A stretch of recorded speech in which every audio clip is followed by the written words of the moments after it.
The chandeliers of Havisham House blazed with 1,000 candles,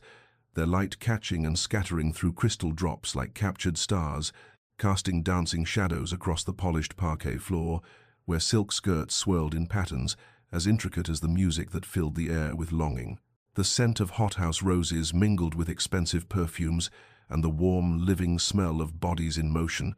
while the string quartet played a waltz that seemed to promise everything the evening itself would deny. Lady Celeste Ashford stood at the periphery of this glittering assembly,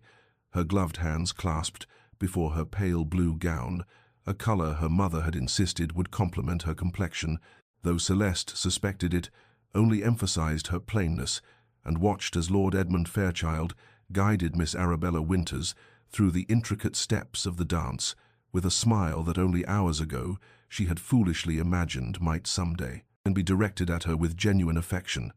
This was her 3rd season, a fact that hung about her neck like a stone, growing heavier with each passing ball. Each polite refusal,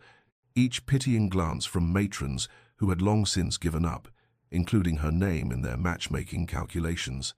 23 years old, neither beautiful nor accomplished in the ways that mattered to society, possessed of an unfortunate tendency to speak her mind on subjects no gentleman wished to hear discussed by a lady: Greek philosophy, the inaccuracies in popular histories, the fundamental illogic of certain social conventions. She had become a cautionary tale, the girl whose prospects had dimmed with each unsuccessful season until they guttered out entirely. Lord Edmund had been the 12th this season alone, and the 12th gentleman to pay initial court with seeming interest, only to withdraw with barely concealed relief once he discovered that beneath her quiet exterior lay not the biddable emptiness he sought, but rather a mind that refused to remain decoratively silent. She had known the rejection was coming even before he'd called at Ashford House that afternoon, had seen it in the slight cooling of his manner when she'd corrected his attribution of a quote to Aristotle that had actually originated with Plato, had watched his eyes glaze over when she'd attempted to discuss the philosophical implications of the Reform Act. "Lady Celeste," he had said, standing in her mother's drawing-room with his hat already in hand as though he could not depart quickly enough, "I find that upon reflection our temperaments are perhaps not as compatible as I had initially hoped," which was simply a polite way of saying that he found her tedious, too serious, too much. Now she watched him laugh at something Miss Winters said, watched the girl tilt her head in that practiced way that suggested fascination with whatever banality had just emerged from his lips, and Celeste felt the familiar weight of her own inadequacy settle more firmly upon her shoulders. Her mother stood across the ballroom in a cluster of other matrons, her face tight with a desperation that Celeste could read even at this distance, her youngest sisters still in the schoolroom, and their futures dependent upon Celeste, making an advantageous match that would restore the family's declining fortune and secure their own prospects. The air had grown stifling, thick with the mingled scents and the weight of expectations she could not meet, and Celeste turned away from the glittering assembly, moving toward the terrace doors with the careful invisibility she had perfected over 3 seasons of being overlooked,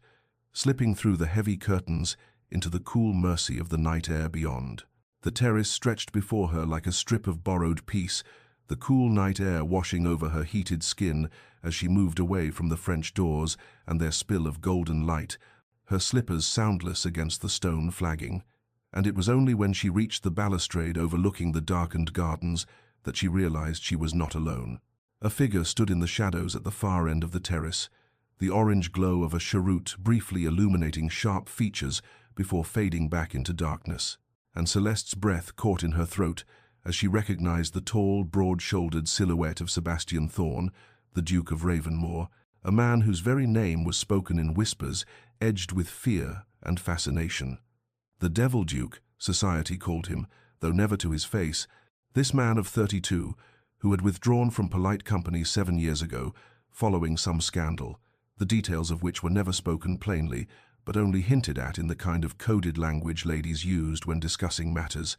too delicate for direct address. He was known for his vast wealth, his cold demeanor that could freeze a room with a single glance, his refusal of all social invitations, his mysterious past that hung about him like a dark cloak, and the terrifying intensity of his presence that made even the bravest matrons hesitate before approaching. Celeste had seen him only once before, at a distance during her first season, and had marked him as someone to avoid, one more danger in a world already full of pitfalls for a girl like her. She turned to retreat back into the ballroom, but his voice stopped her, deep and edged with something that might have been amusement. "Fleeing already? The evening has barely begun." She turned back, her spine straightening with the automatic defensiveness that had become her constant companion, and found him watching her with dark eyes that gleamed in the shadows.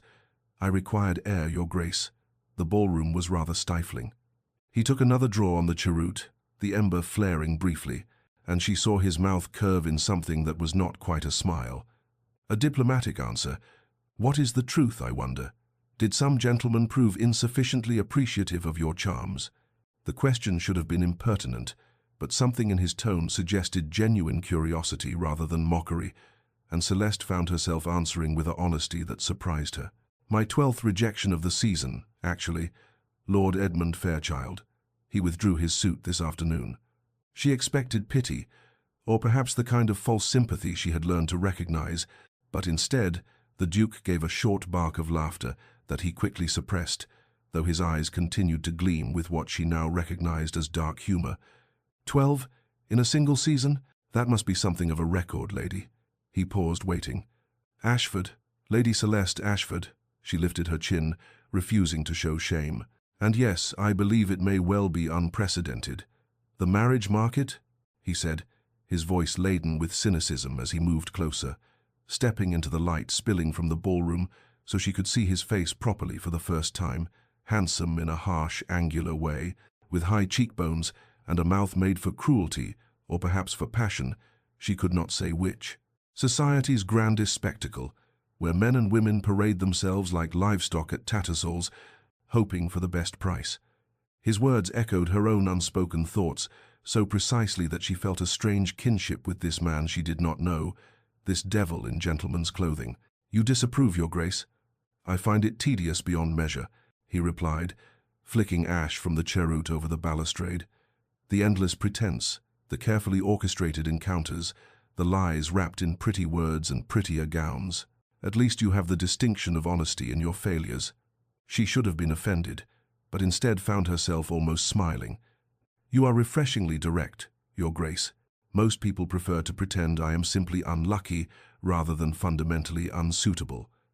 He looked at her then with an intensity that made her breath catch, his dark eyes searching her face as though looking for something he had not expected to find. And in that moment she saw not cruelty but rather a weariness so profound it called to the loneliness in her own soul, the recognition of another person who stood forever outside the glittering assembly, watching but never truly belonging. The moment stretched between them on the terrace, waited with understanding, before Celeste recognized that she had lingered too long in conversation with a man unchaperoned, and she murmured her excuses and returned to the ballroom where her mother descended upon her with the desperation of a woman watching her final hopes dissolve like sugar in rain. Lady Ashford's fingers dug into Celeste's arm as she steered her toward a cluster of gentlemen near the refreshment table. Her voice pitched low and urgent as she hissed instructions about smiling more, about not mentioning books or philosophy, about simpering if necessary because 3 seasons was quite enough, and the family's situation grew more precarious with each passing month. The Ashford fortune, once respectable if not grand, had been steadily declining since Celeste's father had made a series of unfortunate investments, and now the weight of expectation sat squarely on Celeste's shoulders. Marry well, marry wealthy, save her 3 younger sisters from the same fate of standing at the periphery of ballrooms, watching opportunities waltz past with other women. Her mother introduced her to Lord Hartwell, a widower of 45 with 3 children and a tendency to stand too close, whose interest in Celeste lasted precisely as long as it took for her to mention that she had been reading Plato's Republic and found his conception of justice fascinating, at which point his eyes glazed over and he excused himself to find more punch. Then came Mr. Carstairs, a younger son with modest prospects, who had seemed genuinely engaged in conversation until Celeste corrected his assertion that the Battle of Hastings occurred in 1067 rather than 1066, after which he developed a sudden need to greet an acquaintance across the room. The pattern was so familiar now that Celeste could predict each withdrawal before it occurred. could see the exact moment when interest transformed into polite distance, could feel the weight of her own unsuitability, settling more heavily upon her with each failed interaction. She thought of the previous season, of Lord Pemberton's nephew, who had called regularly for 3 weeks before discovering that she preferred discussing the philosophical implications of natural rights to gossip about mutual acquaintances, of Sir Gregory Wainwright, who had fled after she'd expressed opinions about women's education that he'd found shockingly radical, of the Italian Comte, who had initially been charmed by her until he realized her knowledge of classical philosophy surpassed his own, and his pride could not bear the comparison. The same pattern had repeated 12 times this season alone, each rejection a small cut that individually meant little, but collectively had bled her confidence dry, until she stood here watching her mother's increasingly frantic attempts to secure introductions, with men who wanted decorative wives, who would not challenge them, would not correct them, would not think too deeply or speak too honestly. The evening wore on with excruciating slowness, the music that had seemed promising at the start, now sounding discordant to her ears. And when at last the Ashford carriage arrived and they departed into the cool night air,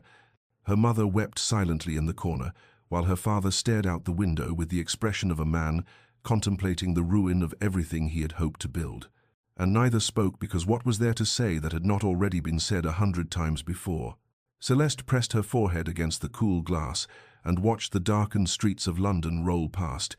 Confronting the reality she had been avoiding for months, she would become a spinster, that pitied creature who haunted the edges of family gatherings, who was useful for minding children and organizing charitable activities, but who would never know the companionship of marriage or the blessing of her own household.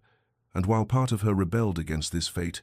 another part wondered if perhaps solitude was preferable to marriage with a man who could never appreciate the depths of who she truly was beneath the disappointingly plain exterior. Society saw when it bothered to look at her at all. 3 days later, Celeste sat in the Ashford library with morning light streaming through tall windows and falling across the worn carpet in golden bars, her refuge from the disappointed glances of her parents and the pitying looks of servants who had witnessed the aftermath of yet another failed season.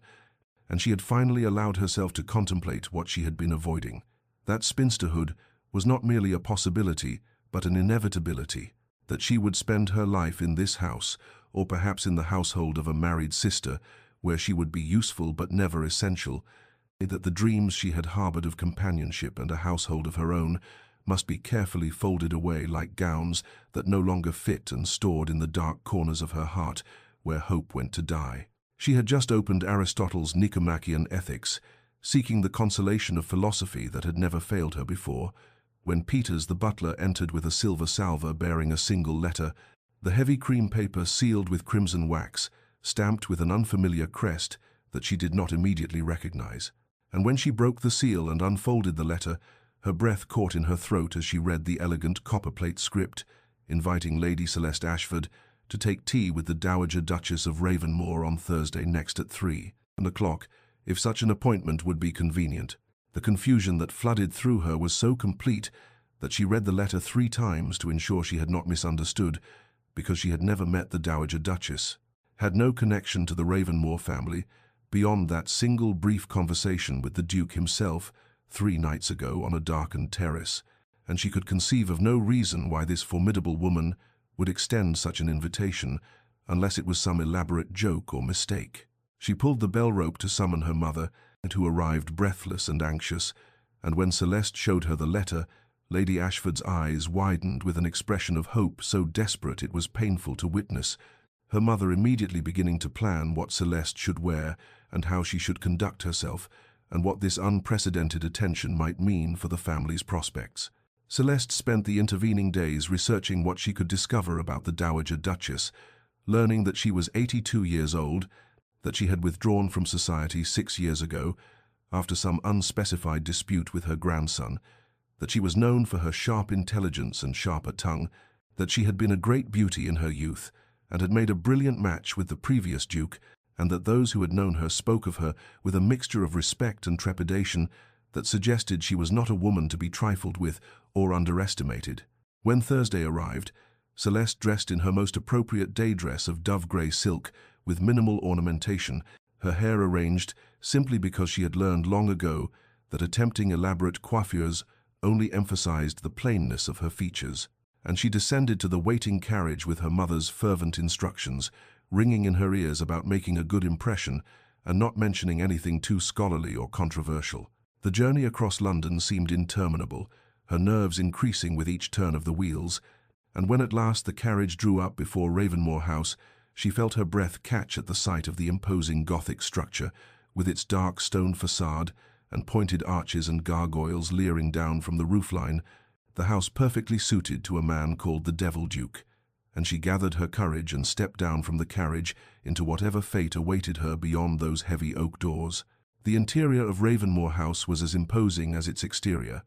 all dark paneling and portraits of stern-faced ancestors whose eyes seemed to follow Celeste, as a footman led her through corridors lit by flickering sconces, in the air heavy with the scent of beeswax and old money and something indefinable that spoke of centuries of accumulated power. And when at last she was shown into a drawing-room decorated in shades of burgundy and gold, she found the Dowager Duchess of Ravenmore seated in a high-backed chair positioned to catch the afternoon light. A woman whose diminutive stature was utterly belied by the force of her presence, whose white hair was dressed impeccably, whose black silk gown was severe and elegant, and whose dark eyes, so like her grandson's, fixed upon Celeste, with an intensity that made her feel as though every secret of her soul was being catalogued and assessed. The dowager gestured to a chair opposite her own, with a hand that trembled only slightly with age, and when she spoke her voice was crisp and clear, cutting through pleasantries with the precision of a surgeon's blade as she said, "You are wondering why I have summoned you here, Lady Celeste. So let us dispense with the usual social niceties and speak plainly, as I suspect you prefer honesty to the simpering nonsense that passes for conversation in most drawing-rooms." Celeste found herself nodding, her heart beating rapidly as the dowager continued. "I have observed you for 2 seasons now,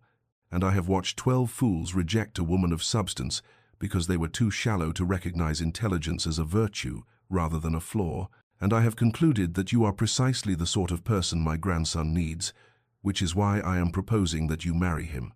The words struck Celeste with the force of a physical blow, a shock, rendering her temporarily speechless as the dowager poured tea with steady hands and continued as though she had merely commented on the weather. "Sebastian has refused to marry for 7 years, not since the scandal with Lady Imogen Hartley, whom he loved with the fervent devotion of youth, and whose betrayal transformed him into the man society now calls the Devil Duke, and he has convinced himself that he is beyond redemption, that isolation is preferable to vulnerability.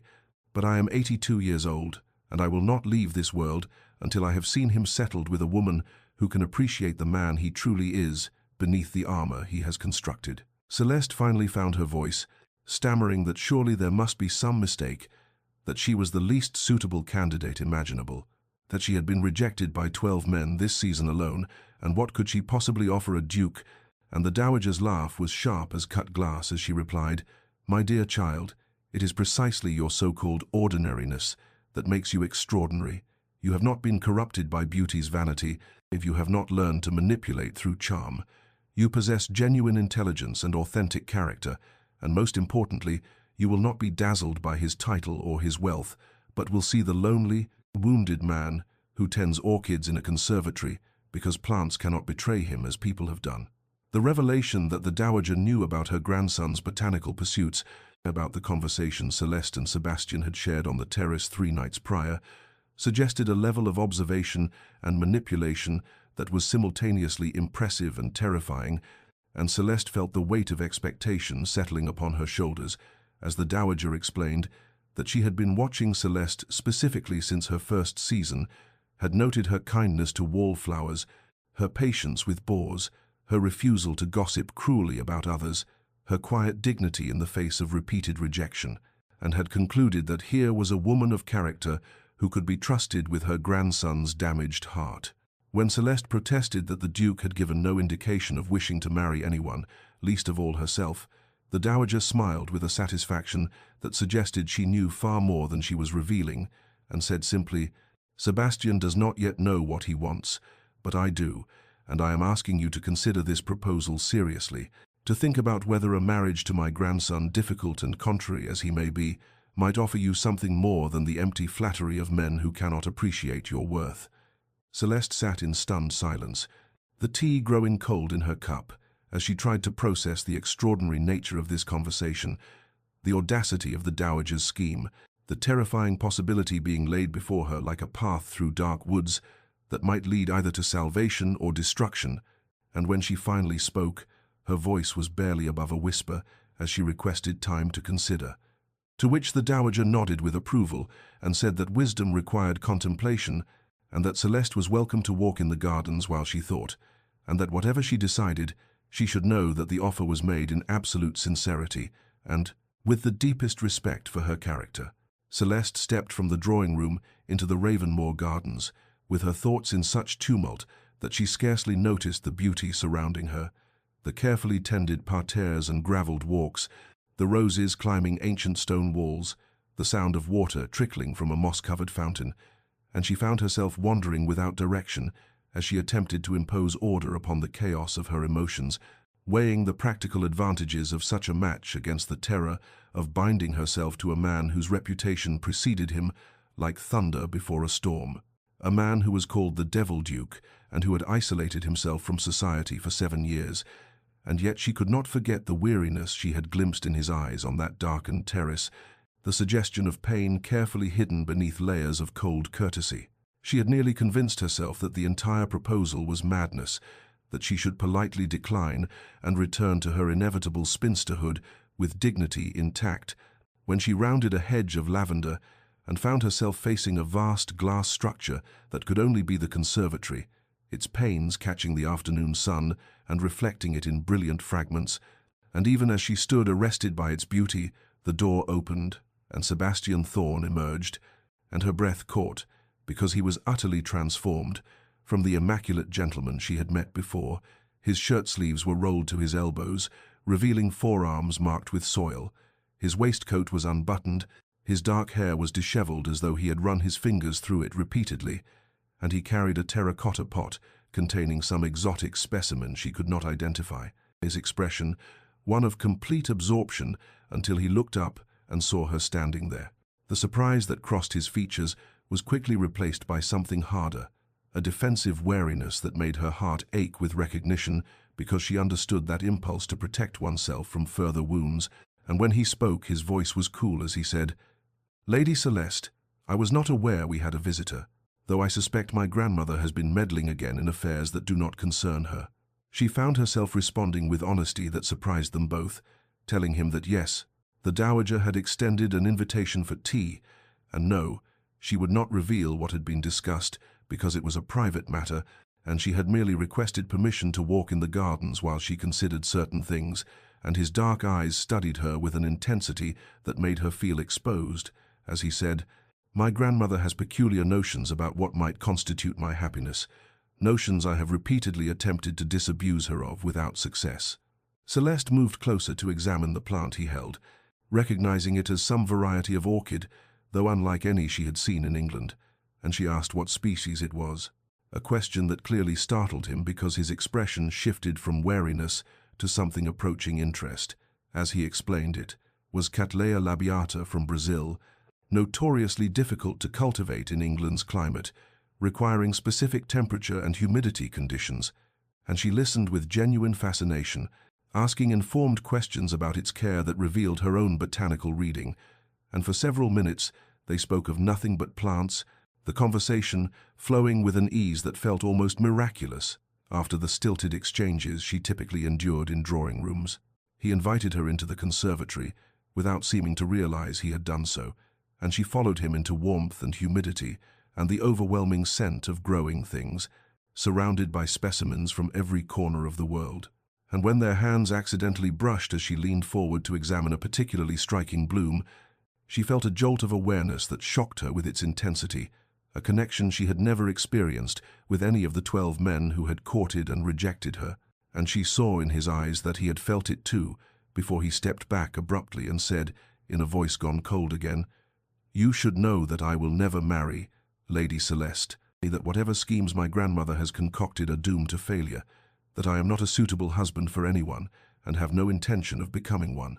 She met his gaze steadily and replied with quiet conviction, "I understand, Your Grace, and I want you to know that marriage is not always the answer, that sometimes the courage to remain alone is greater than the courage to bind oneself to another." And the look of startled respect that crossed his features told her that she had said something he had not expected, something that had penetrated the armor he wore, and in that moment she knew that whatever she decided about the Dowager's extraordinary proposal, this man was worth knowing, worth understanding, worth the risk of caring about. Despite every lesson, rejection had taught her about protecting her heart. 2 weeks passed, and in that time something unexpected bloomed between the walls of Ashford House and Ravenmoor Estate,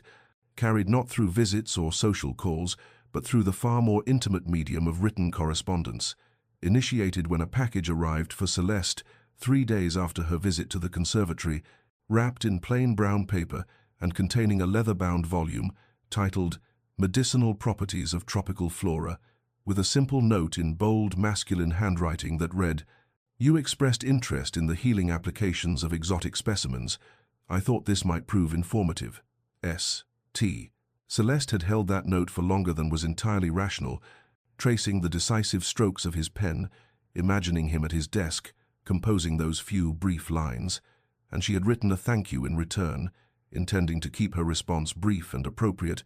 but somehow her pen had taken flight, and she found herself writing not merely gratitude, but her thoughts on a particular passage regarding the use of willow bark derivatives.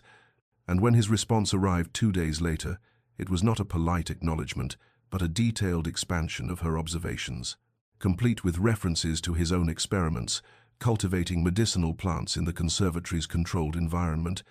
and thus began an exchange that grew richer and more revealing with each successive letter. She found herself watching for the post with an anticipation that would have mortified her had anyone observed it, her heart lifting foolishly when she recognized the heavy cream stationery and the bold hand that had become as familiar to her as her own, and the letters themselves evolved from discussions of botany to philosophy to literature, Sebastian revealing a mind of remarkable depth and surprising melancholy, quoting Marcus Aurelius and Seneca, confessing to long nights reading by candlelight in the conservatory when sleep proved elusive,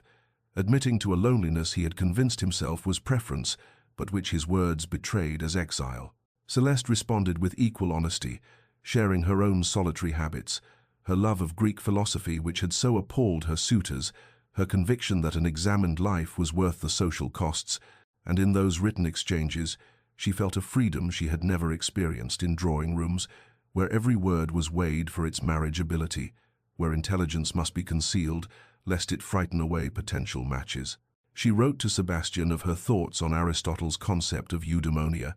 and he responded with a passionate disagreement that nevertheless acknowledged the validity of her reasoning, and they debated the nature of virtue and the possibility of happiness for those who existed outside society's narrow definitions of propriety, their letters growing longer and arriving more frequently, until Celeste found herself writing to him nearly every day, small smiles playing across her features as she composed responses to his observations, and in the privacy of his study, Sebastian experienced the same phenomenon, finding himself thinking of her reactions as he read, composing passages in his mind before ever setting pen to paper, feeling something he had thought long dead stirring to reluctant life within his carefully guarded heart. The Dowager observed these developments with satisfaction, saying nothing but ensuring the letters passed between households with admirable efficiency, and she noted the way her grandson's expression had softened slightly, the way he spent less time hiding in the conservatory and more time at his writing desk, the way he had begun to take care with his appearance again after years of regarding such things as pointless vanity. On a grey morning in late May, when spring rain drummed against the windows of Ashford House, Celeste received a letter different from the others, longer and more formal in its opening, and her breath caught as she read Sebastian's invitation for her to visit the conservatory at her convenience, to see certain specimens that had reached their blooming period, and which he thought might interest her, given their recent correspondence about the intersection of beauty and utility in nature. And though the invitation was couched in terms of botanical education, she understood with a clarity that made her hands tremble slightly that something had shifted between them, and that they had moved beyond mere correspondence into territory both thrilling and terrifying. and she penned her acceptance with a mixture of anticipation and trepidation, agreeing to visit the following Tuesday afternoon, her heart racing at the prospect of seeing him again after 2 weeks of knowing him only through words on paper, wondering if the connection they had forged in writing would survive the test of physical presence, or if it would prove to be merely the illusion of lonely people seeking solace in ink and imagination. Tuesday afternoon arrived wrapped in the golden warmth of late May sunshine, and Celeste found herself standing before the conservatory at Ravenmore House, with her heart beating an erratic rhythm against her ribs, wondering if the connection forged through written words would survive translation into the physical realm, or if they would find themselves strangers after all. But when Sebastian emerged to greet her, she saw in his eyes the same mixture of anticipation and uncertainty she felt, and something in her chest loosened at this evidence that she was not alone in her nervousness. He guided her through the conservatory's entrance into a world that took her breath away with its overwhelming beauty and strangeness. A cathedral of glass filled with specimens from every corner of the globe, their leaves creating patterns of light and shadow as sunlight filtered through the panes above, the air thick with humidity and the perfume of exotic blooms. And she stood arrested by wonder, as Sebastian explained, in a voice that gradually shed its initial formality, that he had spent 7 years developing this collection, traveling through correspondence with botanists in India and Brazil and the Far East, cultivating species that had never before survived in England's climate, creating through careful manipulation of temperature and moisture a series of microclimates that allowed such diversity to flourish. She listened with genuine fascination as he showed her orchids from the cloud forests of Colombia, their petals marked with patterns that seemed almost deliberately designed to mimic insects, and carnivorous plants from Borneo that captured prey with mechanisms of astonishing complexity, and night-blooming cereus from the Caribbean, whose flowers would open only in darkness and wither by dawn.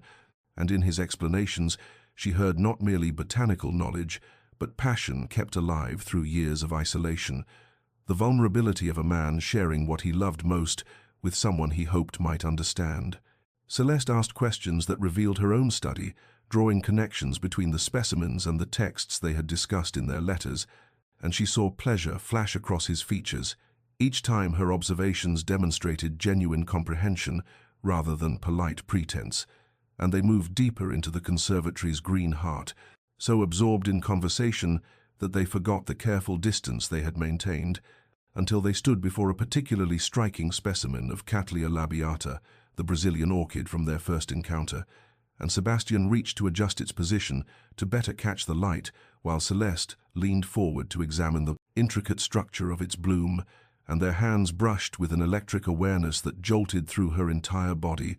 a connection so intense it seemed impossible that something so slight as the touching of hands could produce such profound effect. She saw in his eyes that he had felt it too, this crackling current of possibility, but instead of drawing closer, he stepped back abruptly, his expression closing like a door slamming shut, and he said in a voice gone cold and careful that she must understand he was not a suitable husband for anyone, that his reputation was deserved, that 7 years of isolation had not been mere preference, but necessary exile from a society that rightly judged him unworthy of their daughters and sisters, and she should not mistake his enjoyment of their correspondence for anything more than the selfishness of a lonely man, taking comfort where he could find it. Celeste met his gaze steadily, her heart aching at the pain he tried so hard to conceal, and she said quietly that she had learned through bitter experience not to trust society's judgments, that 12 men had found her unworthy of their regard, and yet she knew her own value remained unchanged by their blindness, and perhaps his situation was not so different from her own, 2 people rejected by a world too shallow to recognize what it was refusing, and she watched something shift behind his dark eyes, a crack appearing in the armor he wore, and in that moment, suspended in the warm green silence of the conservatory, with exotic blooms surrounding them like witnesses, they looked at each other with new understanding, seeing not the devil duke and the failed debutante, but 2 souls who had survived rejection and found in each other something society could neither provide nor comprehend. As spring deepened into early summer, a pattern established itself that felt to Celeste both dangerous and inevitable, a rhythm that carried her to Ravenmore House twice weekly, under the respectable pretext of studying the conservatory's specimens, though both she and Sebastian understood that the exotic plants were merely the acceptable excuse for something far more profound, and their conversations evolved from careful discussions of botanical matters into exchanges of startling intimacy, moments when the careful walls they had each constructed around their wounded hearts showed cracks that widened with each meeting. On a grey afternoon in early June, when rain drummed steadily against the conservatory's glass panels and mist obscured the gardens beyond, they sat together on the wrought-iron bench near the orchid collection, surrounded by the humid warmth and the scent of growing things. And Sebastian spoke with halting reluctance of the woman he had been engaged to 7 years prior, Lady Imogen Hartley, whom he had met during his first season after inheriting the dukedom, and whom he had truly loved with all the passionate idealism of a young man who still believed the world operated according to principles of honor and justice. Celeste listened without interruption as he described Imogen's beauty and vivacity, the way she had seemed to return his affection with equal fervor, the plans they had made for their future together, and then the devastating discovery, 1 week before their wedding, when Imogen had been found in a compromising position with Lord Rothschild in the Pemberton House library during a ball, the scandal that had erupted like wildfire through the ton, threatening to destroy her utterly, and Sebastian's agonizing choice to claim publicly that he had released her from their engagement due to his own unworthiness, allowing society to believe the fault lay with him rather than with her, sacrificing his reputation to preserve what remained of hers. His voice remained steady as he recounted these events, but Celeste saw the old pain etched in the lines around his mouth, the bitterness that had settled into his soul like sediment, and he explained that his decision to shoulder the blame had resulted in his ostracism from polite society. Whispers that he was unstable or cruel or harboring dark secrets, assumptions that a duke who would break an engagement so close to the wedding must be fundamentally flawed, and rather than fight these rumors, he had retreated to Ravenmoor House and built walls not merely of stone, but of deliberate isolation, convincing himself that solitude was preference rather than punishment,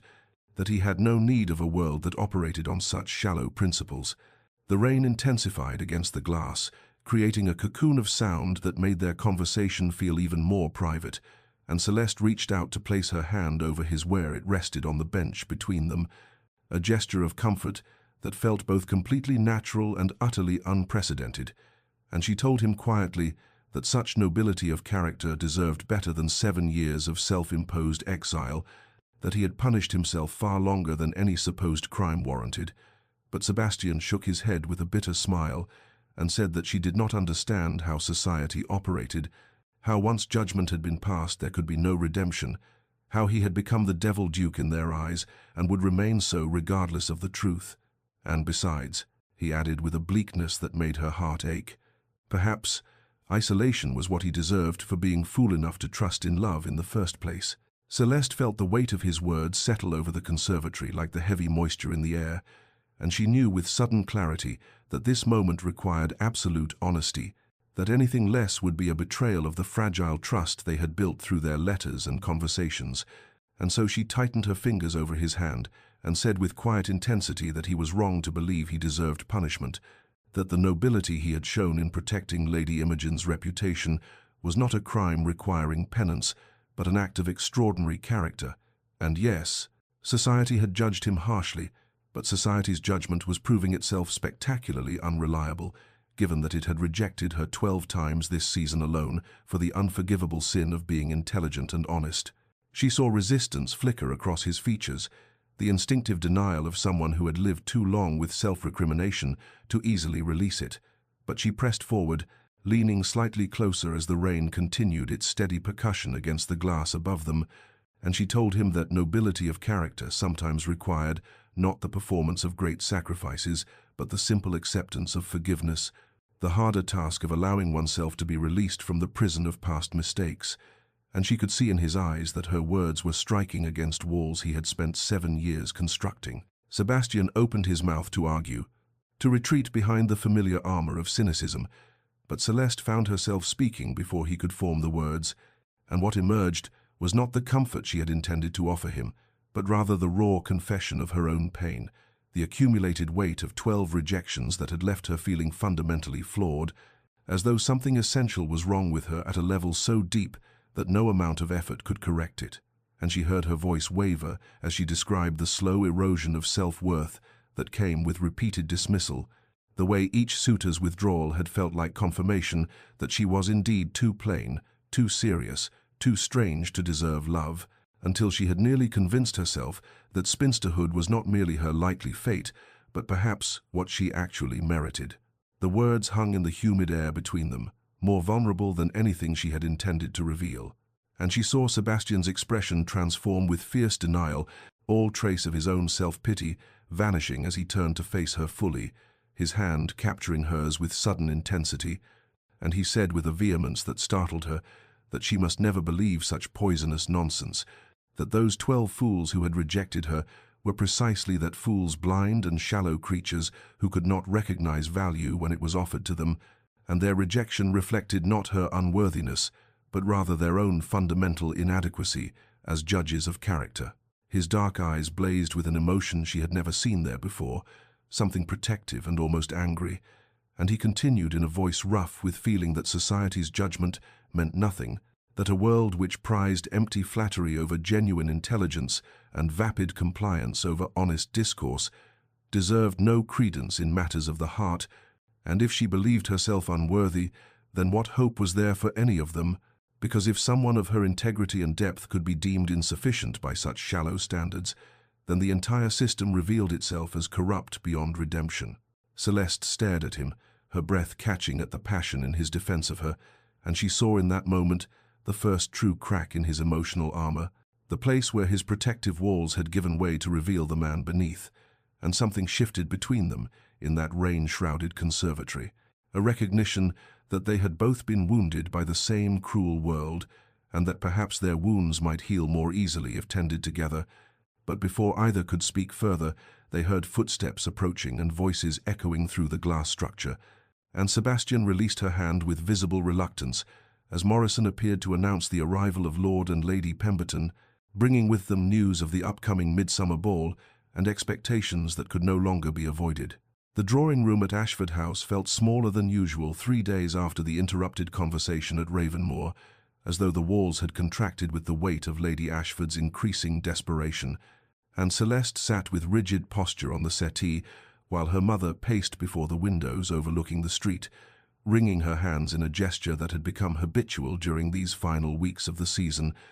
and the air carried the scent of her mother's lavender water, mixed with the faint staleness of rooms that had seen too many anxious consultations and not enough joy.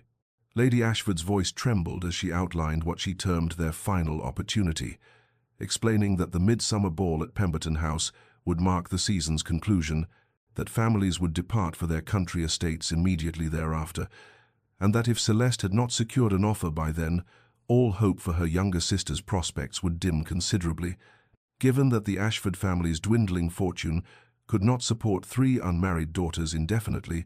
and Celeste felt the familiar guilt settle over her like a heavy cloak as she watched her mother's distress and knew herself to be the cause of it. The situation grew more unbearable when Lady Ashford revealed with barely suppressed hysteria that she had learned all 12 gentlemen who had rejected Celeste during this season would be in attendance at the midsummer ball, and she had formulated what she called a strategic plan to approach each one again with renewed overtures, suggesting that perhaps circumstances had changed or that previous misunderstandings might be clarified,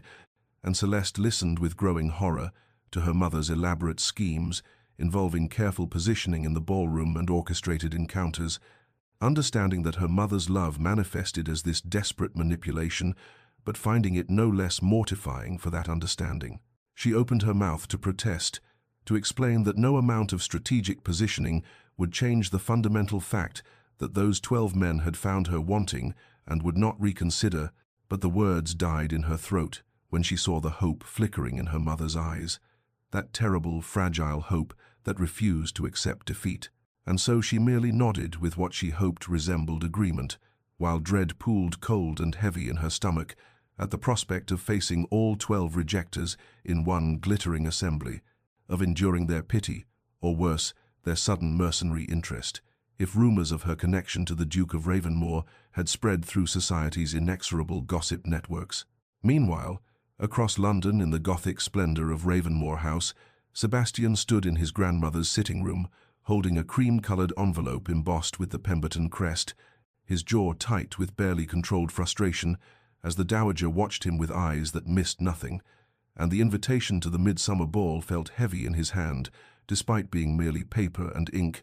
carrying as it did the weight of 7 years' absence from society and all the complicated emotions that accompanied a return to the world that had judged him so harshly. His grandmother's voice held a note of steel beneath its superficial sweetness as she informed him that she had personally arranged for the invitation to be extended,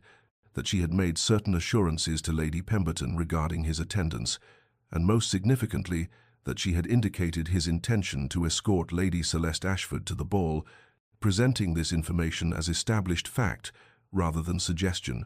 And Sebastian felt the familiar anger at her manipulation war with something more troubling, a reluctance to disappoint Celeste that he could not entirely explain even to himself. He wanted to refuse, to toss the invitation into the fire burning in the grate, and retreat once more to the safety of his conservatory, where the rules were clear and the judgments came only from himself.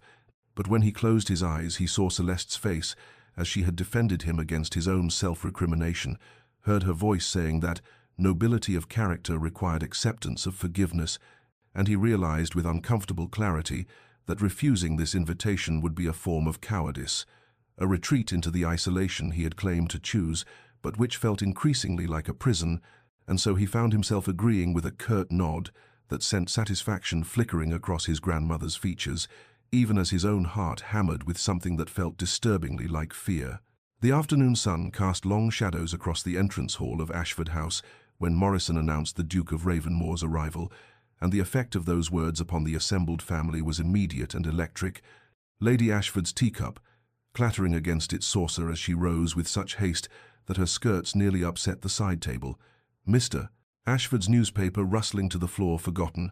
and Celeste's younger sisters clustering at the drawing-room doorway with wide eyes and barely suppressed gasps, because the Devil Duke himself stood in their modest entrance hall, removing his gloves with casual elegance, while Morrison took his hat and walking stick with the careful deference one reserved for visiting royalty. Sebastian cut an imposing figure in the afternoon light, his dark coat impeccably tailored across broad shoulders, his cravat tied with austere precision that somehow made the fashionable excesses of other gentlemen seem ridiculous by comparison. And when his eyes found Celeste's across the suddenly crowded space, she saw beneath his customary reserve something that looked almost like apology, as though he regretted the disruption his presence caused, even as he moved forward to execute the formal courtesies with her parents. Lady Ashford recovered her composure with visible effort, her voice trembling only slightly as she welcomed the Duke and invited him to join them for tea, though Celeste could see her mother's hands shaking as she rang for fresh service, and she understood that her mother was calculating the social significance of this unprecedented visit, adding and re-adding the potential advantages in her mind like a merchant totaling accounts. The formal pleasantries proceeded with excruciating slowness, Sebastian responding to Mr. Ashford's cautious questions about his estates with polite brevity, while Celeste sat rigid on the settee, acutely aware of her sister's stares and her mother's barely contained hope, until finally Sebastian set down his teacup with deliberate precision and announced that he had come to request the honor of escorting Lady Celeste to the midsummer ball at Pemberton House, and the subsequent silence held such profound shock that Celeste heard the clock on the mantel ticking and the distant sound of a carter's wagon passing in the street beyond. Lady Ashford's expression transformed through several emotions in rapid succession: disbelief, joy, calculation, triumph, before settling into gracious acceptance as she granted permission with the air of bestowing a great favor, though everyone in the room understood that no mother would refuse such a request from a Duke of Sebastian's wealth and standing, regardless of his reputation. And Mr. Ashford added his gruff approval, while Celeste's sisters dissolved into excited whispers that they attempted and failed to suppress.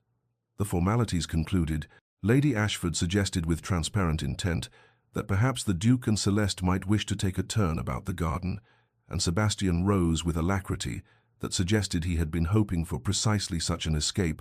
extending his arm to Celeste with a slight inclination of his head that conveyed both invitation and plea. The garden at Ashford House could not compare to the splendor of Ravenmoor's grounds, being merely a small, walled space with a few rose bushes and a gravel path, but it offered blessed privacy from the watching eyes of Celeste's family, and the moment the door closed behind them, she turned to Sebastian and said quietly that he need not feel obligated to follow through with this, that she understood his grandmother had manipulated the situation, and she would not hold him to an arrangement made under duress, watching his face as she spoke and seeing something shift in his dark eyes. Sebastian was silent for a long moment, his gaze moving past her to the modest roses climbing the garden wall, and when he finally spoke, his voice carried an honesty that made her breath catch, because he said that yes, his grandmother had maneuvered them both into this position with her customary ruthlessness, but he found to his surprise that he did not wish to be released from the obligation, that the prospect of attending the midsummer ball held considerably less terror when he imagined facing it with Celeste at his side. And more than that here, his eyes returned to hers with an intensity that sent warmth spreading through her chest. He wished specifically to attend with her, not as duty but as choice. They discussed what this public appearance would mean, standing close together on the gravel path while afternoon sun slanted through the leaves overhead, and Sebastian outlined with his characteristic bluntness the likely consequences of her association with him, the whispers and speculation, the way society would judge her for accepting the escort of the Devil Duke, but Celeste responded with equal honesty that society had already judged her and found her wanting 12 times over, that she had little reputation left to protect, and besides, she had learned through their conversations that his own assessment of his character mattered more to her than the collective opinion of people who valued appearances above substance. Sebastian's expression softened at her words, something vulnerable flickering across features usually held in rigid control, and he reached for her hand where it rested on his arm, covering it with his own in a gesture that felt both protective and grateful, and they stood thus for several heartbeats while the moment stretched between them, carrying the weight of unspoken possibilities, until the sound of the drawing-room window opening reminded them that they remained under observation, and propriety required they maintain appropriate distance. They agreed then to face the midsummer ball together, two outcasts entering the glittering heart of society that had rejected them both, and as they walked back toward the house, Celeste felt something shift inside her, a straightening of her spine and lifting of her chin, because she would not attend as a desperate supplicant, hoping for acceptance, but rather as the companion of a man whose respect she had earned through authenticity rather than artifice, and that knowledge carried its own quiet power. The remainder of Sebastian's visit passed in a blur of her mother's excited planning and her sister's admiring questions, but when he finally took his leave and Morrison showed him out, Celeste caught his glance back toward her from the doorway, saw in it both promise and apprehension, and she understood that they were both stepping into unknown territory where the old rules no longer applied and new ones had yet to be written. And as the door closed behind him, she heard her mother already calling for the dressmaker, because apparently Celeste's existing ball gowns would not suffice for such an occasion, and the house erupted into the frantic preparations that would consume the following days until the night of the midsummer ball arrived with all its attendant hopes and terrors. The night of the midsummer ball arrived wrapped in the heavy warmth of late June, and Pemberton House blazed with such extravagant illumination that it seemed to challenge the stars themselves, thousands of candles burning in crystal chandeliers that cast dancing light across marble floors, polished to mirror brightness, while the cream of London society gathered in silks and jewels that represented fortunes spent to impress one another during this final glittering spectacle before the season's end and the retreat to country estates. Sebastian arrived at Ashford House precisely at the appointed hour, and when Morrison opened the door, Celeste stood at the top of the stairs, feeling her breath catch at the sight of him, because the Duke of Ravenmoor in full evening dress possessed a severe elegance that made other men's fashionable excesses seem foolish by comparison. His black coat fitted with austere perfection across broad shoulders, and his cravat tied with mathematical precision, his dark eyes finding hers with an intensity that made the modest entrance hall feel suddenly intimate, despite her family's presence in the drawing-room doorway. Her own gown was the product of her mother's frantic consultations with the dressmaker, a creation in deep sapphire silk that Lady Ashford had declared would complement Celeste's colouring, and though Celeste had felt self-conscious during the fittings, she saw something shift in Sebastian's expression as she descended the stairs that gave her courage, a softening around his mouth, and a warmth in his gaze that spoke more eloquently than words. The carriage ride to Pemberton House passed in charged silence, Sebastian seated across from her in the confined space, while London's streets rolled past the windows, and Celeste found herself acutely aware of every small detail, the way his hands rested on his knees with controlled stillness, the line of his jaw illuminated by passing street lamps, and the tension in his shoulders that betrayed his apprehension about returning to society after 7 years of self-imposed exile. And she wanted to reach across the space between them to offer comfort, but propriety and uncertainty held in her still. Their arrival at Pemberton House created the sensation Sebastian had predicted, because the moment they stepped through the ballroom entrance and were announced by the major domo, the conversation ceased with such abruptness that the orchestra's strings seemed suddenly too loud, and Celeste felt the weight of hundreds of eyes turning toward them like a physical pressure against her skin, whispers erupting in their wake like wind through dried leaves, and she understood that they had become, in that instant, the evening's primary spectacle, the failed debutante and the Devil Duke making their scandalous appearance together. She saw them all in that frozen moment of entrance, the 12 men who had rejected her this season scattered throughout the glittering assembly.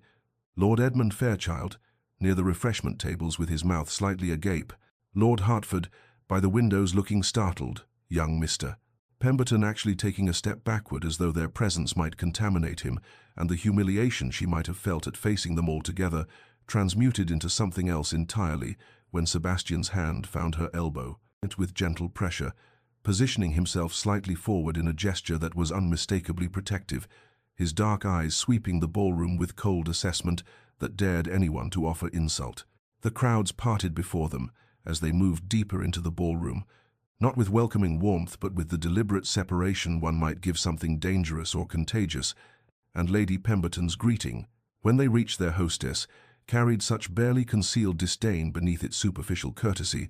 that Celeste felt Sebastian's arm tense beneath her hand, though his expression remained impassive as he responded with impeccable manners that somehow made Lady Pemberton's rudeness more obvious by contrast,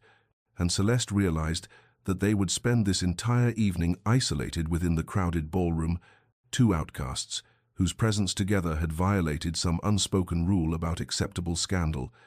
and she lifted her chin and met the staring eyes around them with what she hoped resembled composure, even as her heart hammered against her ribs, and she wondered whether courage or foolishness had brought them to this glittering battlefield, where society's judgment would be rendered in whispers and turned backs and carefully calculated snubs. They navigated the evening's treacherous social waters like 2 sailors guiding a vessel through hostile seas, isolated within the crowded ballroom by invisible walls of judgment and speculation, and Celeste found unexpected comfort in their shared exile, because Sebastian's dry observations about the hypocrisy surrounding them, delivered in undertones, meant only for her ears transformed what might have been unbearable into something almost bearable. His commentary on Lady Pemberton's excessive jewelry that she whispered looked like she had robbed a dragon's hoard, making Celeste suppress laughter behind her fan, and she caught herself smiling despite the stares and whispers, feeling something shift between them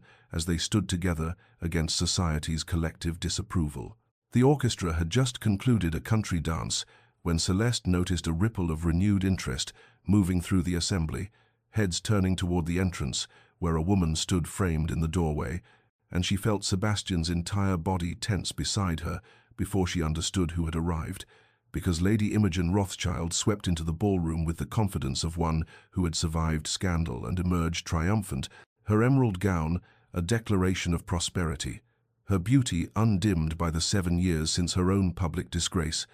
and Celeste watched as recognition and something darker flickered across Sebastian's features before his expression settled into cold impassivity that she had learned to recognize as his armor against pain. Lady Imogen moved through the crowds with deliberate progress toward where they stood,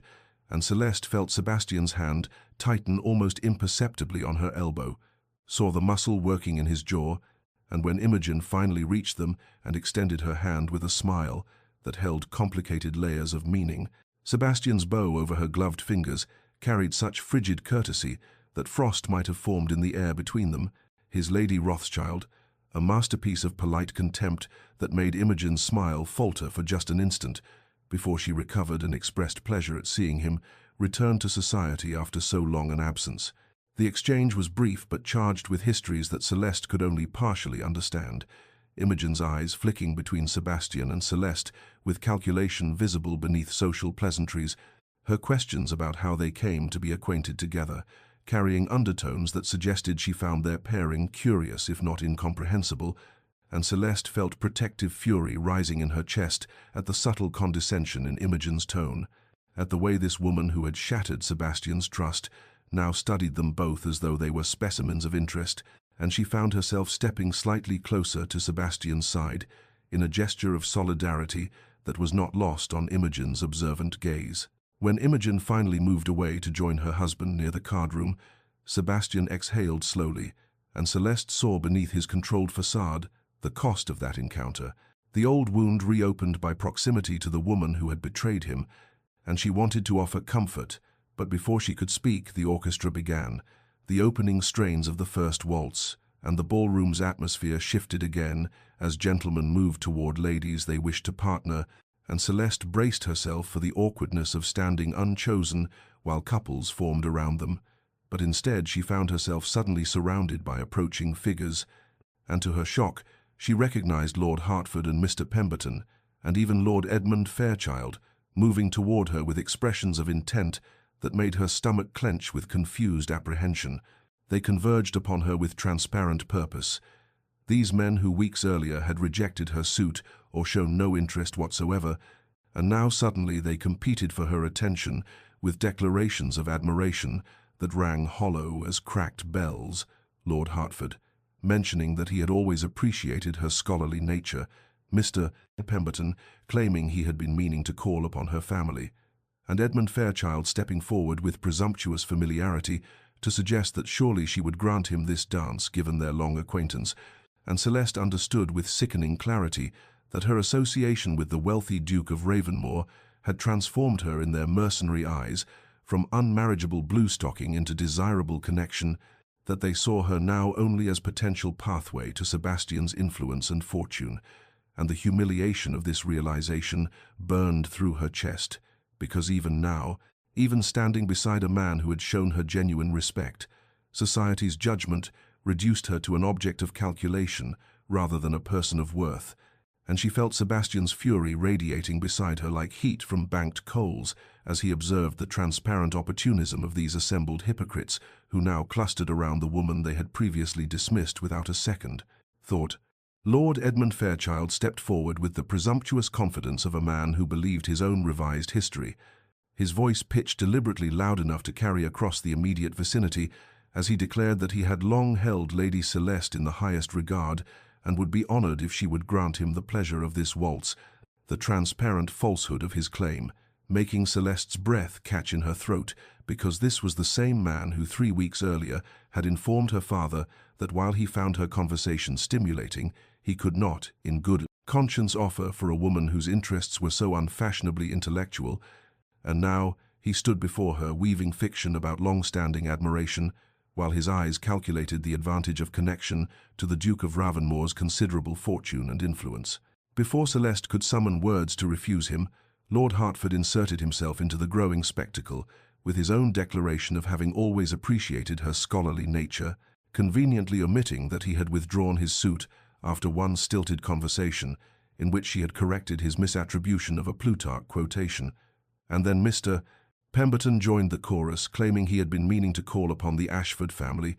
each successive falsehood layering upon the last until Celeste felt suffocated by the weight of their transparent opportunism, and she saw in their eager faces not genuine regard, but mercenary calculation, saw herself reduced once again to an object of utility rather than a person of worth,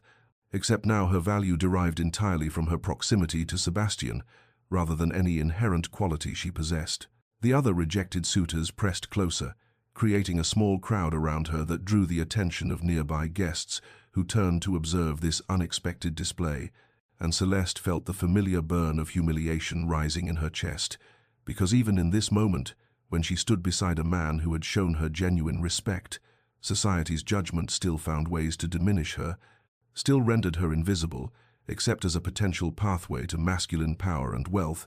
and she opened her mouth to deliver the cutting refusal these hypocrites deserved when she felt Sebastian move beside her with such controlled fury that the air itself seemed to chill around them. His voice, when he spoke, carried the cold precision of a blade drawn from its sheath,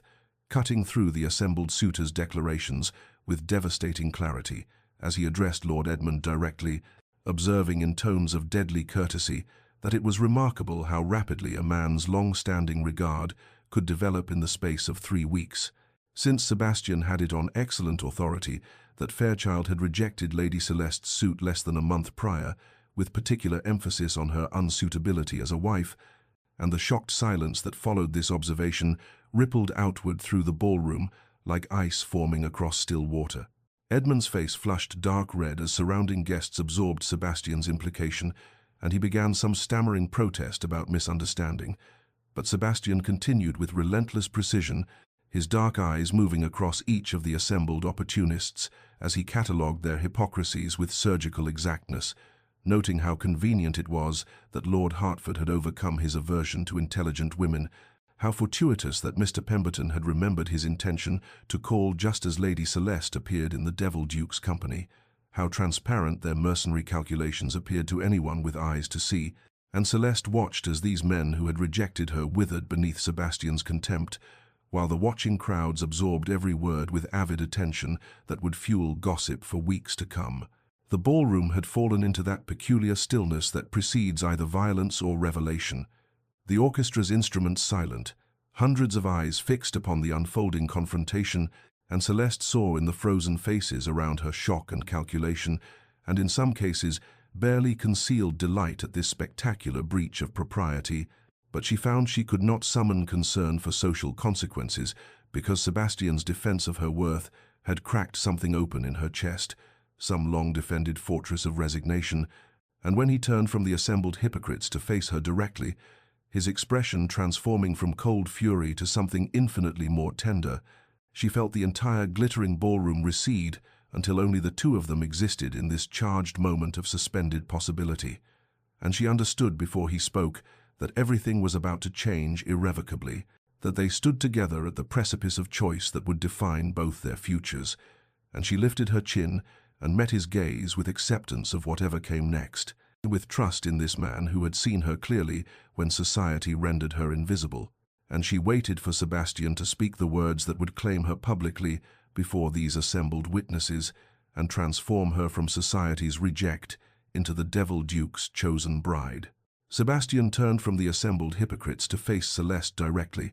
and the transformation in his expression from cold fury to something infinitely more tender made her breath catch in her throat, and made the entire glittering ballroom with its hundreds of watching eyes recede until only the two of them existed in this charged moment of suspended possibility. And when he extended his hand toward her, it was not the casual gesture of a gentleman requesting a dance, but something far more significant, something that carried the weight of choice and consequence and irrevocable change, and his voice when he spoke rang clear across the ballroom's shocked silence, pitched deliberately for all to hear, as he addressed her with words that would echo through society's gossip for months to come. "Lady Celeste," he said, and there was no coldness in his tone now, no trace of the Devil Duke's legendary frost, only warmth and certainty, and something that sounded remarkably like reverence. "I find your intelligence quite the most remarkable quality I have encountered in 3 decades of existence. Your honesty refreshing beyond measure in a world that traffics primarily in pleasant falsehoods,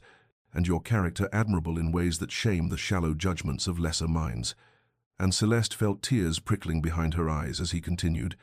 as he enumerated her worth before these assembled witnesses who had deemed her unmarriageable, as he transformed every quality that society had judged as flaw into virtue, through the simple act of seeing her clearly and speaking that truth aloud. "Any man who failed to recognize your worth," Sebastian declared with devastating precision that made several of her rejected suitors flinch visibly,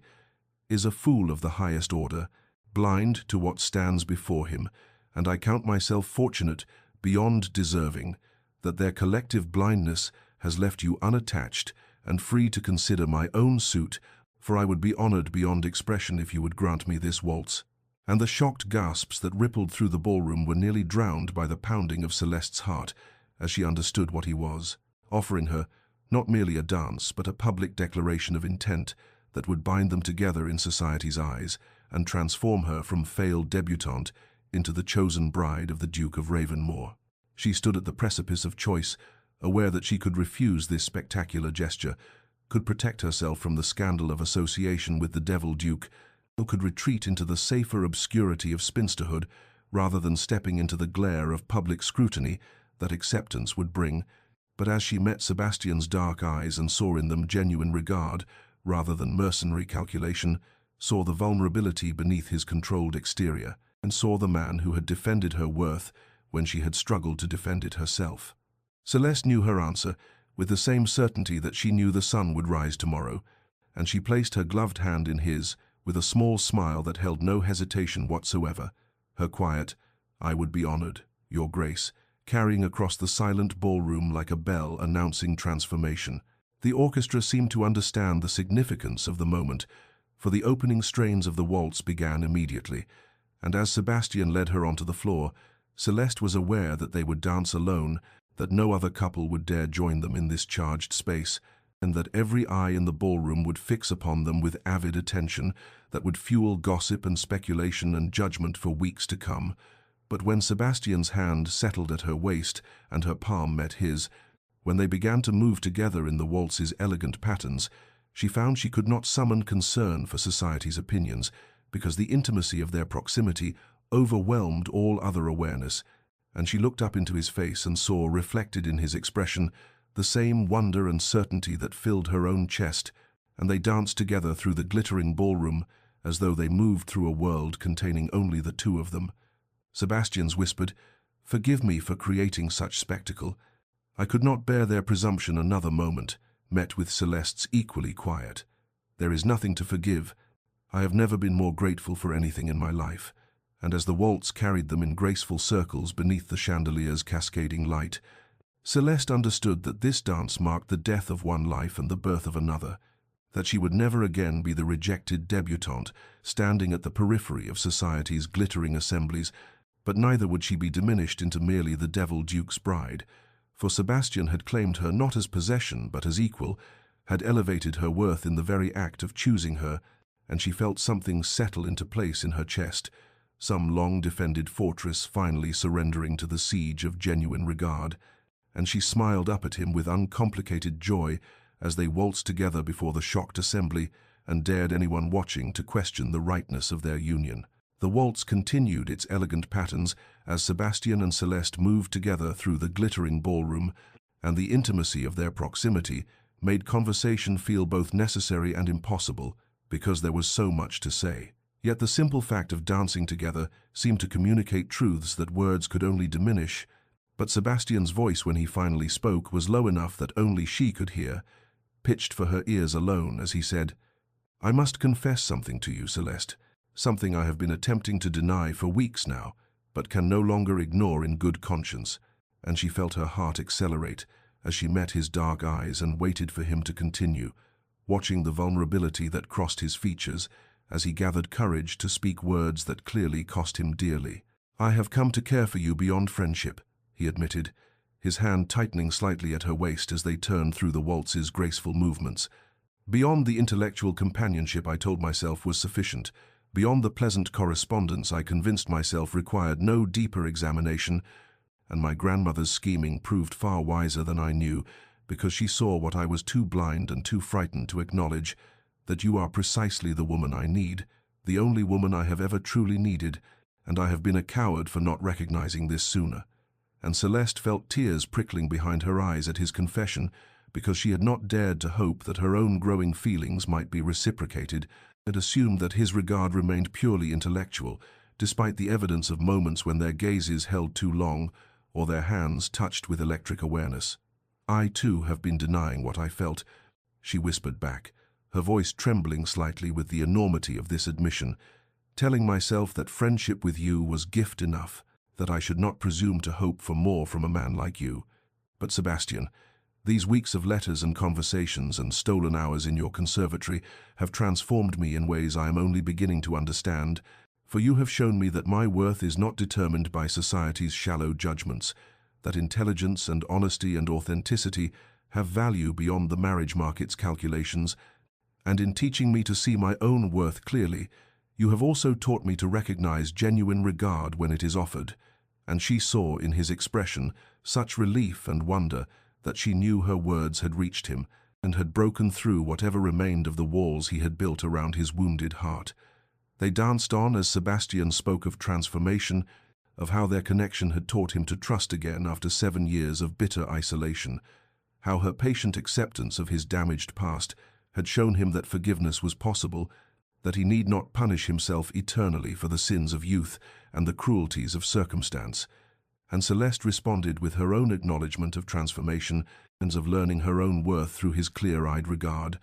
of understanding that the 12 rejections that had seemed like failures were actually protections, guiding her toward this exact moment with this exact man. And as the music swelled toward its conclusion, she felt the rightness of their union settle into her bones with the certainty of mathematical proof. The final notes of the waltz hung in the air as they came to rest in the center of the ballroom floor, still holding each other, still aware only of each other despite the hundreds of watching eyes, and Sebastian's voice when he spoke next was clear and formal and loud enough to carry across the shocked silence, as he said, "Lady Celeste Ashford, will you do me the very great honor of becoming my wife, not for reasons of practicality or convenience, but because I love you with my entire heart, and cannot imagine facing another day without you beside me?" And Celeste's joyful, "Yes, Sebastian, yes, with all my heart," was barely spoken before his mouth claimed hers in a kiss that was scandalous and defiant and absolutely perfect, a kiss that declared to all assembled witnesses that they belonged to each other regardless of society's approval or disapproval. And when they finally broke apart, to the sound of scattered applause mixed with shocked gasps of disapproval, neither cared in the slightest what judgment the glittering assembly might render, because they had found in each other something infinitely more valuable than social acceptance, and they stood together facing the future, with hands clasped and hearts aligned, and the certain knowledge that their love would prove stronger than any force that might seek to diminish it. The wedding took place 6 weeks later in the ancient chapel at Ravenmoor, a ceremony far more intimate than the grand society spectacles that typically marked ducal marriages, for Sebastian and Celeste had agreed without discussion that they wanted only those who truly mattered to witness their union, and so the small stone chapel with its jewel-toned windows and worn flagstones held perhaps 40 guests rather than hundreds, and the atmosphere was one of genuine joy rather than obligatory attendance, and Celeste felt as she walked down the aisle on her father's arm that every step carried her toward the life she was meant to inhabit, rather than away from some lesser existence she should mourn. The Dowager Duchess sat in the front pew, with a satisfied smile playing about her lips, looking somehow both triumphant and peaceful as she watched her beloved grandson turn to face his bride with an expression of such open tenderness that several guests dabbed at their eyes, and Celeste's mother wept happily throughout the ceremony, while her younger sisters whispered excitedly about how romantic it all was, and even her father's usual stern countenance softened as he placed Celeste's hand in Sebastian's and murmured a quiet blessing that made his new son-in-law's eyes brighten with unexpected emotion. The ceremony itself was beautiful in its simplicity, the ancient words of the marriage service gaining weight and meaning as Sebastian and Celeste spoke their vows with voices steady and certain, promising to love and honor each other through whatever might come, and when the vicar finally pronounced them husband and wife, and Sebastian kissed her with reverent care, Celeste felt something settle into place in her chest, some final piece of her heart clicking into alignment as she understood that she was precisely where she belonged, married to precisely the man she was meant to love. The wedding breakfast that followed was held in Ravenmoor's grand dining room, transformed by the Dowager's expert direction into a space that felt warm and welcoming despite its Gothic grandeur, and the meal was filled with laughter and genuine conversation rather than the stiff formality that typically characterized such occasions. And it was during the toasts that Sebastian presented Celeste with his wedding gift, leading her by the hand to a room she had never before entered, to reveal a private library he had spent weeks preparing, filled with rare philosophical texts and first editions and scholarly works she had mentioned in passing during their conversations,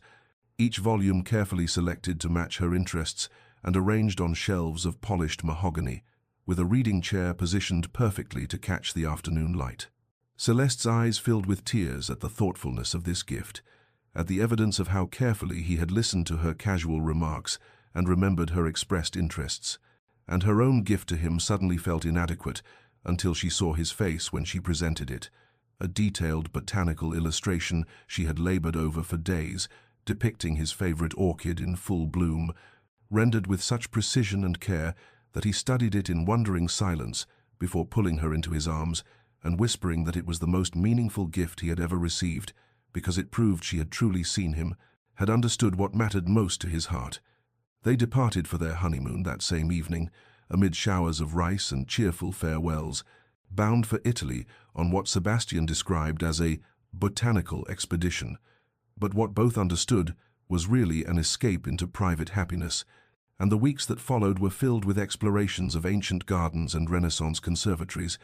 with mornings spent sketching rare specimens and afternoons lost in intimate conversation, and with evenings of growing physical passion as they learned each other's bodies with the same patient attention they had devoted to learning each other's minds and hearts. The transition to married life upon their return to Ravenmoor proved seamless, as though they had always belonged together in these Gothic halls, and their days settled into patterns of shared contentment that included mornings working together in the conservatory, where Sebastian tended his plants while Celeste made notes for a treatise she was developing on medicinal applications of exotic flora, and evenings reading together in the library he had created for her, sometimes debating philosophical points with the same spirited engagement that had characterized their earliest letters, sometimes simply sitting in comfortable silence with their books and the knowledge of each other's presence, and nights of deepening intimacy and tenderness as their love continued to grow and transform, and Celeste discovered that the passion she had read about in poems and novels paled beside the reality of being loved completely by a man who saw her clearly and valued what he saw, and she understood with quiet certainty that every rejection she had endured, every humiliation and disappointment, had been necessary to bring her to this exact life with this exact man, and she would not change a single painful moment if the price of erasure was never knowing the profound happiness that filled her days now. 2 years later, the transformation of Ravenmoor House was complete in ways that extended far beyond mere physical renovation, for the Gothic halls that had once echoed with silence and isolation now rang regularly, with voices engaged in passionate, intellectual discourse, as Sebastian and Celeste had established a tradition of hosting monthly gatherings for scholars, botanists, philosophers, and natural historians who came from across England and the continent to share research and engage in debates that stretched late into the evening, and the drawing rooms that had witnessed decades of formal stiffness now accommodated lively conversations about botanical classification systems and the philosophical implications of recent scientific discoveries, and the conservatory had become something of a pilgrimage site for serious students of exotic flora who marveled at specimens they had only read about in texts and who benefited from Sebastian's generous willingness to share both cuttings and knowledge. Celeste had published her treatise on medicinal applications of rare plants the previous autumn, a work that bore both her name and Sebastian's as collaborators, and which had been received with surprising enthusiasm by the academic community, earning praise from physicians and botanists alike for its rigorous methodology and practical applications, and she was currently at work on a second volume that would explore the intersection of ancient philosophical texts and botanical knowledge, examining how Greek and Roman writers had understood the properties of plants in ways that modern science was only beginning to validate, and her correspondence with scholars throughout Europe had grown so extensive that Sebastian had laughingly suggested they needed to employ a secretary solely to manage her letters. Their reputation in society had shifted gradually but unmistakably over these 2 years, evolving from scandal to grudging acceptance to something approaching respect,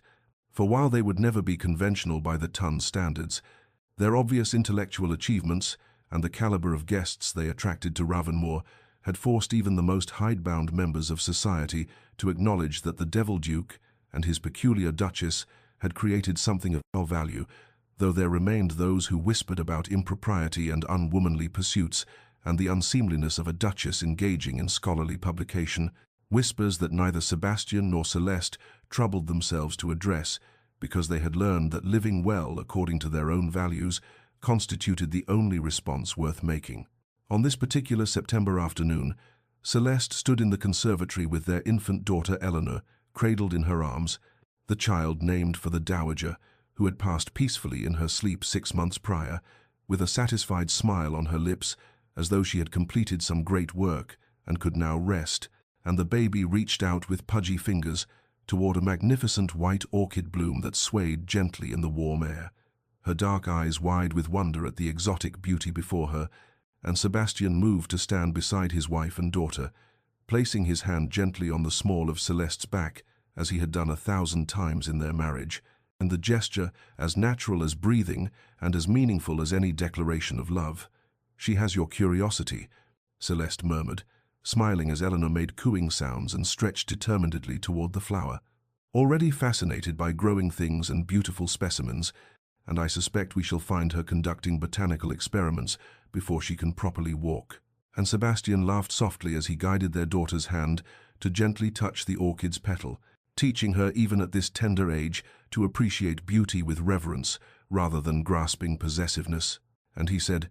"Then she shall be properly educated in matters of real importance rather than the frivolous accomplishments society deems essential for young ladies, and perhaps by the time she comes of age, the world will have progressed sufficiently that intelligent women need not disguise their minds to attract suitable husbands."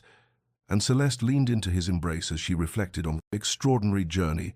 that had brought them to this moment of profound contentment. She thought of the girl she had been 2 years ago, standing on the periphery of a ballroom, counting rejections and believing herself fundamentally flawed,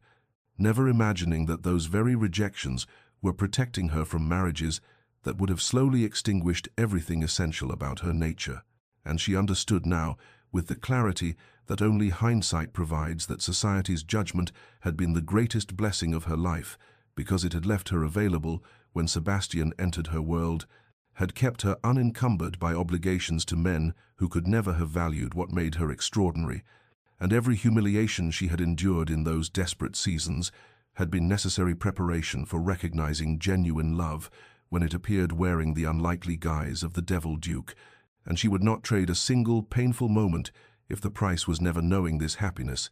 never standing in this conservatory with this man and this child, and this life they had built together against all conventional wisdom and social expectation. That evening found them once more in the conservatory as twilight painted the glass panes in shades of amber and rose, their daughter Eleanor sleeping peacefully in the nursery under her devoted nurse's watchful care,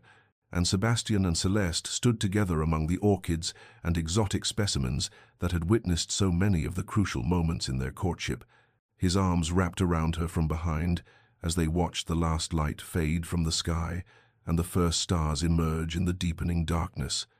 "Do you remember that first night on the terrace?" Celeste murmured, leaning back against his chest with the comfortable ease of long intimacy. "When I told you about my 12th rejection and you laughed, and I thought you were the most frightening man I had ever encountered." And Sebastian's quiet chuckle rumbled through his chest as he pressed a kiss to her temple and replied, "I remember thinking you were the first, honest person I had met in 7 years, the first woman who did not simper or flatter or pretend to be something she was not, though I would not admit even to myself how desperately I needed that honesty, how starved I had been for genuine connection." And they stood in companionable silence for a moment, reflecting on the extraordinary journey that had brought them from that encounter to this life they had built together, against all expectations and social conventions. Sebastian tightened his arms around his wife and said softly, "My grandmother knew, somehow she understood before either of us did, that we were meant to save each other, that your rejection by society was not punishment but protection, keeping you available for something far better than any of those 12 fools could have offered." And Celeste turned in his embrace to face him, reaching up to touch his cheek with tender fingers as she replied, "She saw what we could not yet see in ourselves, that my supposed flaws were actually the qualities you needed most, and that your isolation had preserved you for a woman who would value your depths rather than fear them, and I think she must have died very satisfied, knowing she had accomplished what she set out to do. And they shared a smile of mingled grief and gratitude for the formidable woman who had orchestrated their happiness with such determined wisdom. Dear listener,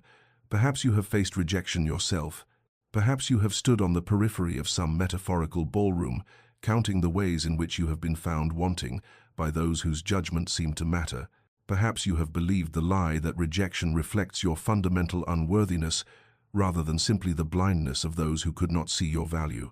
And if so, let this story offer you a different perspective, a gentle reminder that sometimes what feels like failure is actually providence, protecting you from paths that would diminish rather than fulfill you,